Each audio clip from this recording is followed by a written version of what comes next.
জেনজির আন্দোলনে কমপক্ষে 25 জনকে হত্যার পর অবশেষে পদত্যাগের ঘোষণা দিয়েছেন নেপালের প্রধানমন্ত্রী কেপি শর্মা ওলি। সর্বশেষ খবর অনুযায়ী তিনি কাঠমান্ডুতে একটি হেলিকপ্টারে উঠেছেন, তবে এর গন্তব্য কোথায় তা এখনো পরিষ্কার নয়। তার আগেও দেশটির বেশ কয়েকজন মন্ত্রী পদত্যাগ করেছেন। পদত্যাগের পর তারা সরকারের বিরুদ্ধেই অবস্থান নেন।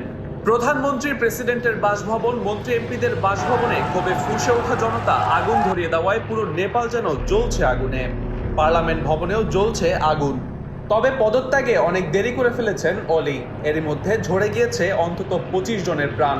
তবে তার পদত্যাগের চেয়ে বড় খবর, তার বাসভবন এখন জনতার নিয়ন্ত্রণে। সুতরাং প্রশ্ন, তিনি এখন কোথায়? জল্পনা ছড়িয়েছে তিনি দেশ ছেড়ে পালাতে পারেন। অবশ্য দেশের ভিতরে তার অবস্থান এখন ঝুঁকিপূর্ণ। তার বাড়ি পুড়িয়ে দেওয়া হয়েছে। দৃশ্যত নিজ দলের নেতারাও এখন সুযোগ বুঝে তার বিরুদ্ধে অবস্থান নিয়েছেন। সোশ্যাল মিডিয়ায় ছড়িয়ে পড়া ফুটেজে দেখা গিয়েছে সামরিক বাহিনীর হেলিকপ্টারে কোথাও চলে যাচ্ছেন কেপি ওলি। তবে তার গন্তব্য কোথায় সে বিষয়ে এখন পর্যন্ত মেলেনি কোনো তথ্য। এদিকে আন্দোলনের মূল কারণের মধ্যে অন্যতম ছিল সোশ্যাল মিডিয়া ব্যান।